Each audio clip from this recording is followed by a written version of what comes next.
Believe it or not, a tiny crystal is reshaping the balance of global power. This unassuming rock, known as the KBBF Crystal, is crucial for the world's most advanced lithography machines, impacting everything from civilian technology to defense systems. How did this small crystal become a pivot in the technological showdown between superpowers? Stick around as we delve into the fascinating story behind this powerful mineral. Is it accurate that such a small rock has captured the attention of the United States for 15 years, yet without success? How potent is its significance? This rock, known as KBBF Crystal, holds the utmost importance in humanity's advanced lithography machines, serving purposes ranging from civilian to defense applications. With its existence, China stands as the sole nation capable of producing deep ultraviolet solid-state lasers. In 1965, a determined Chen Chuangtian, a bright graduate of Peking University at the age of 28, embarked on dedicated research for his country.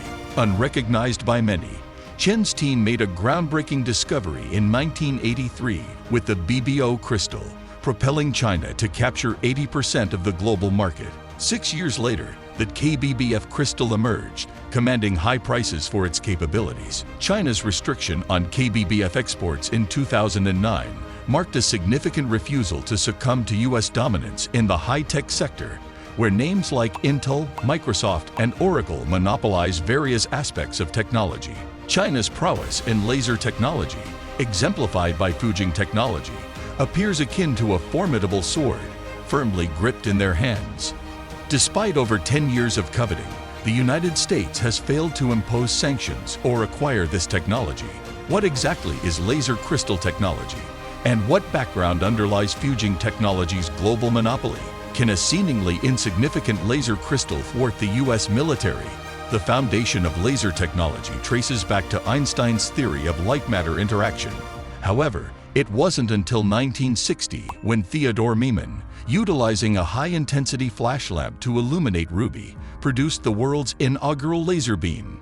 With their remarkable heat and rapid speed, lasers found applications in both energy and military domains. Much like a versatile sword, lasers, forged through laser crystal technology, offer a multitude of functionalities. Laser devices necessitate laser crystals, operating on the principle where intense light emitted by the device undergoes stimulated radiation within the crystal, resulting in light of a specific frequency. Precise control over the size and thickness of the crystal is imperative, as even slight deviations can yield significant repercussions. Recognizing the vast potential outlined in Einstein's theory, the United States delved into laser crystal research, prompting global interest in the field. Unlike other high-tech sectors, China swiftly attained international standards in laser technology. Sensing the military implications of lasers following the advent of semiconductor lasers by Soviet scientists, the Chinese Academy of Sciences initiated research into high-energy neodymium glass laser systems, establishing the Laser Research Institute in 1965.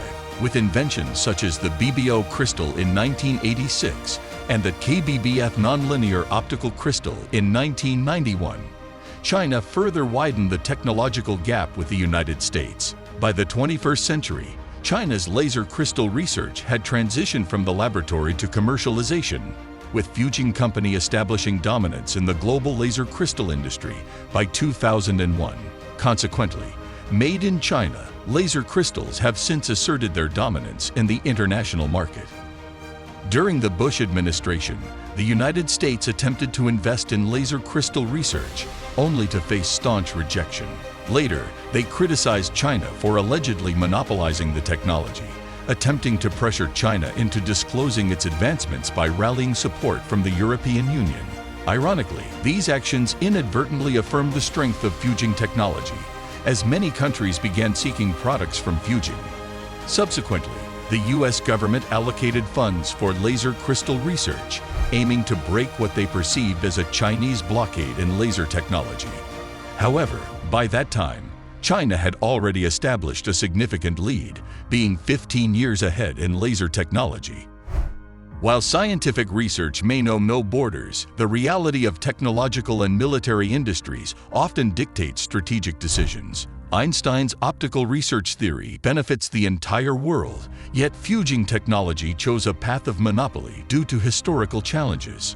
China faced multiple blockades, notably the BBO laser crystal blockade initiated in the 1980s by academician Chen Chuangtian, which thwarted U.S. advancements for 2 decades. In the 1960s, Western countries imposed technology blockades to suppress China's development, necessitating immense effort just to acquire essential resources.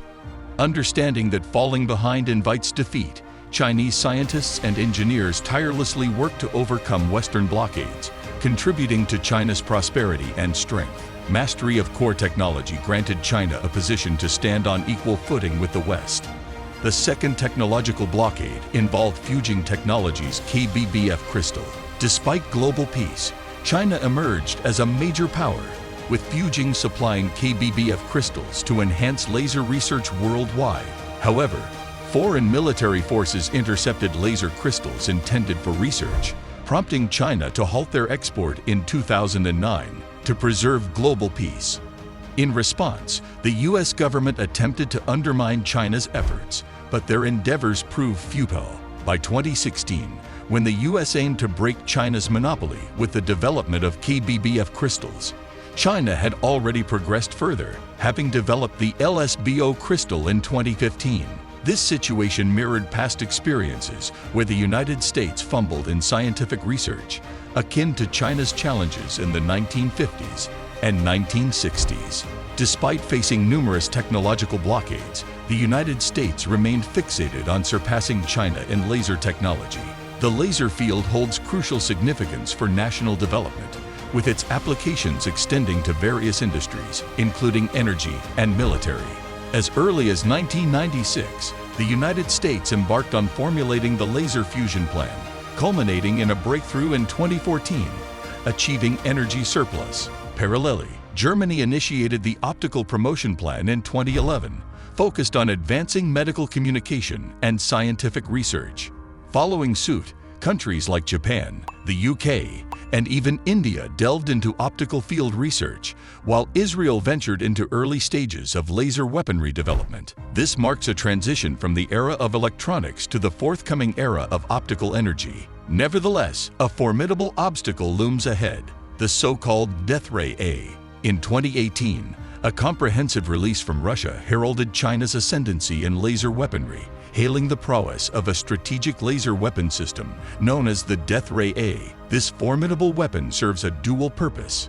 Firstly, it is engineered for wartime deployment, targeting enemy military assets such as satellites, space stations, nuclear facilities, and aircraft carriers.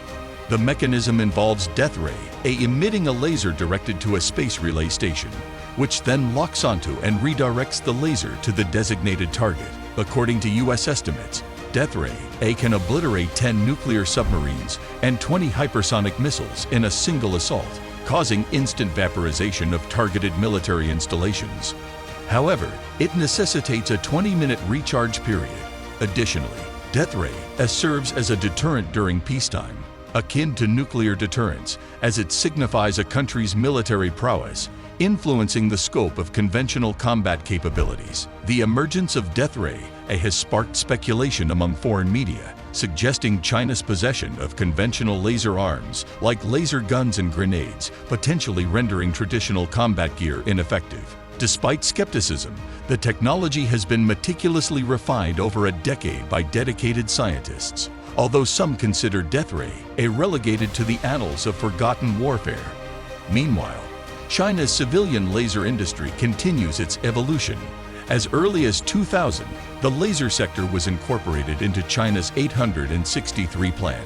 By 2020, the civilian laser industry had burgeoned to 83 billion yuan.